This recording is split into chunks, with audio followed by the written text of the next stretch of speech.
Hello students, welcome to RSD online classes. आज मैं आप लोगों के लिए एक नया असाइनमेंट लेकर के आया हूँ। वो असाइनमेंट है छत्तीसगढ़ माध्यमिक शिक्षा मंडल रायपुर से निकलने वाला जो मंथली असाइनमेंट है, मासिक जो मूल्यांकन है उसका सॉल्यूशन। तो ये जो मासिक मूल्यांकन है या मासिक जो असाइनमेंट है आपका, वो है क्लास 12th का, कक्षा 12वीं का, और सब्जेक्ट है इंग्लिश।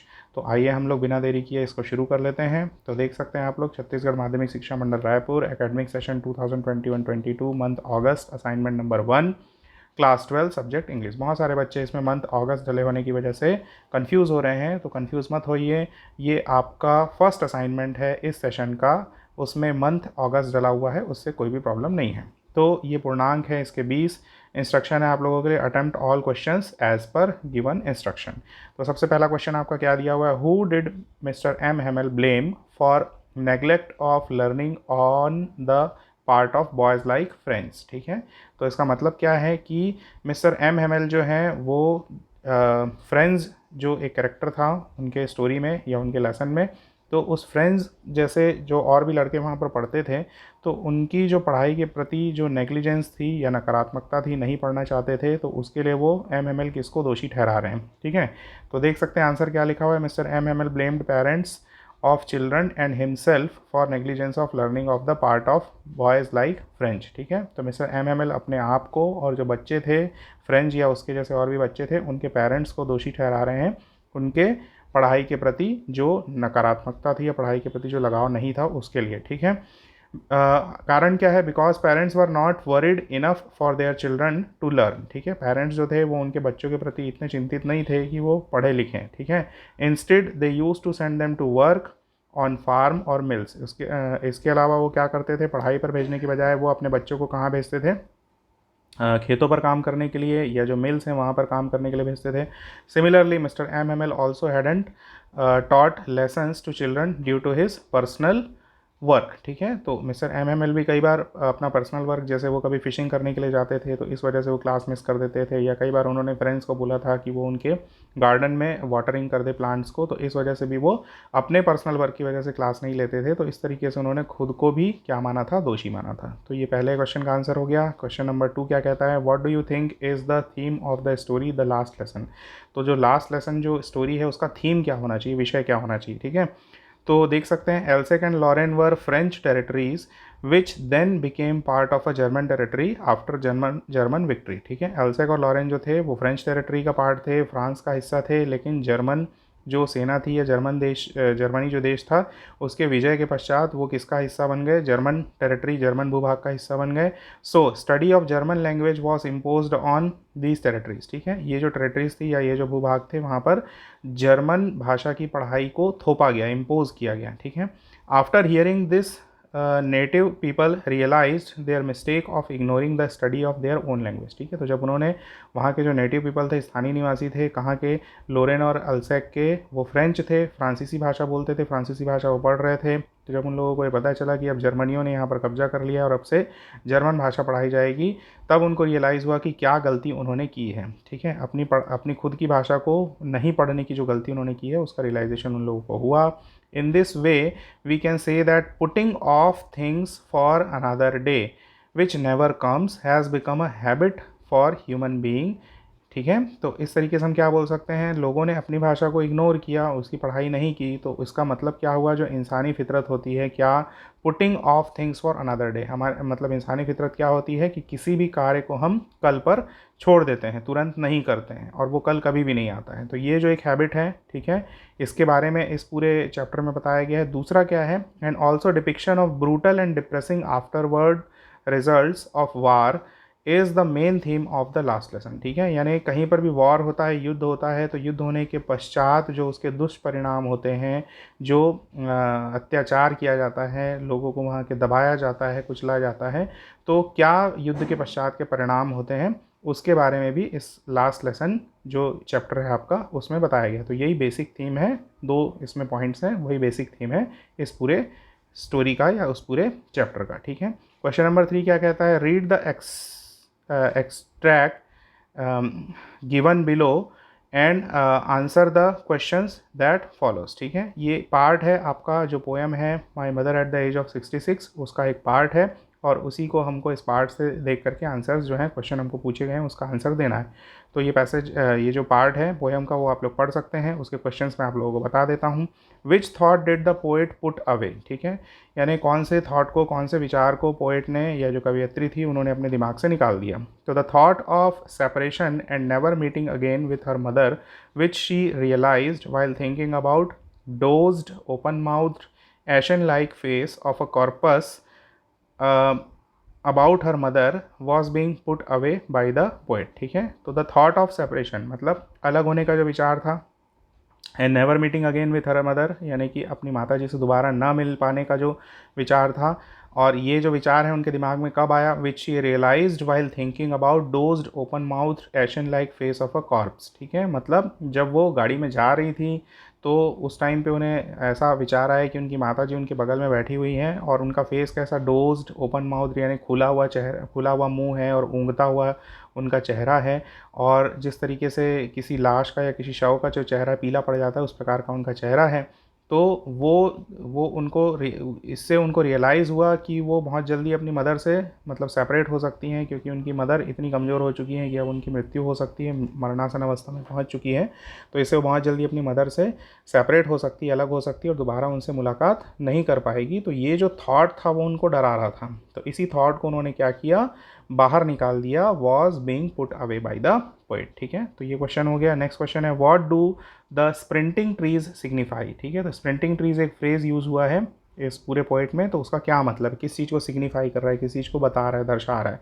तो sprinting trees signifies how standing object seem to be going backwards और running backwards while watching them from window of a car which is moving forward। ठीक है, तो स्प्रिंटिंग ट्रीज यहाँ पर किस चीज़ को सिग्निफाई कर रहे हैं, जब भी आप कार से या किसी गाड़ी से आगे की तरफ बढ़ते हैं, फॉरवर्ड मूव करते हैं, तो आपको जो बाहर की स्टैंडिंग ऑब्जेक्ट्स हैं यानी जो खड़ी हुई चीज़ें हैं वो मूविंग बैकवर्ड्स यानी पीछे की तरफ जाती हुई दिखाई देती हैं, पीछे की तरफ दौड़ती हुई दिखाई देती है, रनिंग बैकवर्ड्स लगती हैं। तो उसी को यहाँ पर बोला गया है, स्प्रिंटिंग ट्रीज के फॉर्म में सिग्निफाई किया गया है। ठीक है, फिर इसके बाद हम आ जाते हैं क्वेश्चन नंबर 3 पे। क्वेश्चन नंबर 3 क्या है, what are the merry children spilling out of the homes symbolic of. ठीक है, यानी जो merry children spilling out of the home, ये जो फ्रेज यूज़ हुआ है वो किस चीज़ को सिम्बोलाइज कर रहा है, ये हमको जानना है। ठीक है, इसका आंसर हमको देना है।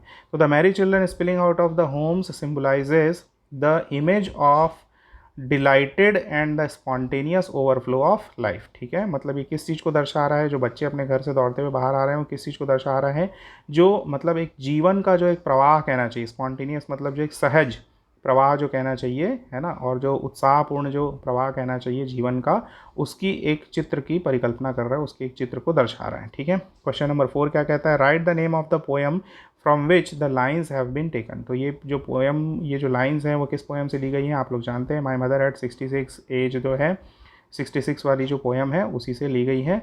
ठीक है, तो यहाँ पर आपका ये जो पोर्शन था ये खत्म हुआ। अब हम आ जाते हैं नेक्स्ट क्वेश्चन नंबर 4 में। तो क्वेश्चन नंबर 4 के लिए आप देख सकते हैं कि आपको जो पैसेज है वो दिया हुआ है। पैसेज आप अच्छे से पहले पढ़िए और बिना पैसेज को पढ़े आपको ये आंसर्स नहीं बनेंगे। ठीक है, तो ये पैसेज आप लोग, क्वेश्चन जो पेपर आपको मिला है उसमें से भी आप लोग अच्छे से डिटेल में पढ़ रहे हैं। मैं पैसेज को यहाँ पर पूरा नहीं पढ़ूंगा, केवल उसमें जो क्वेश्चन दिए हुए हैं उसके आंसर्स आप लोगों को प्रोवाइड कर दूंगा। ठीक है, तो देख सकते हैं क्वेश्चन नंबर 4 का इंस्ट्रक्शन क्या है, read the passage given below and answer the questions on the basis of your understanding of the passage. ये बहुत इंपॉर्टेंट लाइन है, इसको आप लोग सभी समझिए। On the basis of your understanding of the passage, यानी पैसेज को पढ़ के और समझ करके आपको आंसर देना है, ना कि आपको पैसेज में जो लिखा हुआ है उसी को एज इट इज़ कॉपी करना है। ये बहुत इंपॉर्टेंट लाइन है। Answer the following questions by choosing the most appropriate option. ठीक है, तो जो सबसे अप्रोप्रिएट ऑप्शन आपको लग रहा है नीचे के क्वेश्चन में उसको आपको चूज़ करना है। तो पहला क्वेश्चन क्या कहता है, where was the stout lady walking. ठीक है, तो ऑप्शन 4 कौन कौन से हैं, in the middle of the street, B है पेवमेंट, सी है गार्डन और डी है हाईवे। ठीक है, तो आंसर आएगा इन the middle of the street. ठीक है, आप पैराग्राफ पढ़ेंगे तो आप लोगों को समझ में आ जाएगा, फर्स्ट पैराग्राफ में दिया हुआ है ये पैसेज के।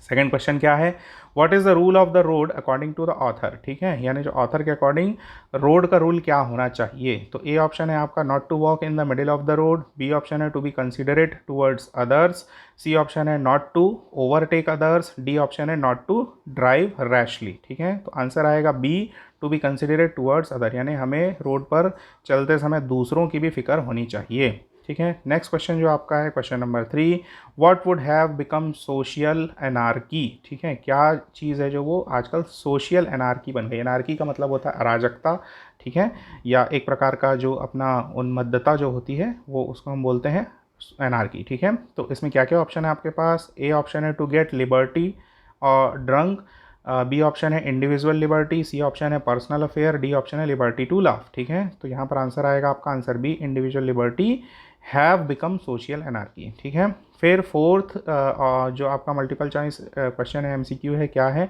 What is the major danger in today's world, ठीक है। तो ए ऑप्शन है आपका of the society getting liberty drunk, of the society, B option है of the society behaving in a rash manner, C option है of the society living poorly, D option है of people not cooperating with others, ठीक है। तो इसका सही answer है answer option A, of the society getting liberty drunk, ठीक है। तो यहाँ पर ये पैसेज जो था क्वेश्चन नंबर 4 का वो खत्म हुआ। नेक्स्ट जो है आपका ये भी रीडिंग कैपेबिलिटी का क्वेश्चन है, कॉम्प्रिहेंशन का क्वेश्चन है, क्वेश्चन नंबर 5। इसमें भी आपको पैसेज को केयरफुली रीड करना है और अपनी अंडरस्टैंडिंग के बेसिस पर क्वेश्चंस को आंसर करना है। तो ये पैसेज आप अपने क्वेश्चन जो आपको क्वेश्चन पेपर मिला है उससे आप आसानी से पढ़ सकते हैं। मैं यहाँ पर पूरा पैसेज नहीं पढ़ रहा हूँ, केवल आप लोगों को इसके आंसर्स बता रहा हूँ, ठीक है। तो क्वेश्चन नंबर 5 का इंस्ट्रक्शन क्या है, read the passage given below and answer the questions that follow, ठीक है। क्वेश्चन नंबर 1 क्या कहता है, what is an important component of language learning, ठीक है। तो आप देख सकते हैं पैसेज से इसका आंसर क्या मिलेगा हमको, feeling is an important component of language learning, ठीक है। यानी लैंग्वेज लर्निंग भाषा को सीखने में फीलिंग जो है, भावनाएं जो है, बहुत महत्वपूर्ण हिस्सा होती हैं, ठीक है।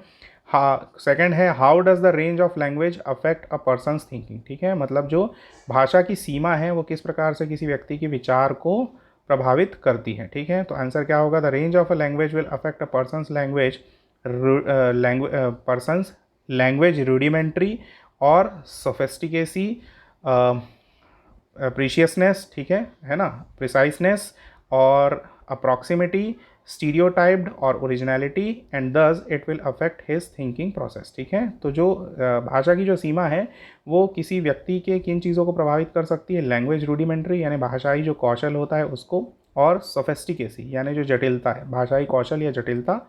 दूसरा किस चीज़ को प्रभावित कर सकती है, प्रिसाइसनेस और अप्रॉक्सिमिटी। प्रिसाइसनेस मतलब हम भाषा को बिल्कुल शुद्धता के साथ बोलें या फिर हम लगभग अंदाजे से भाषा का प्रयोग करें।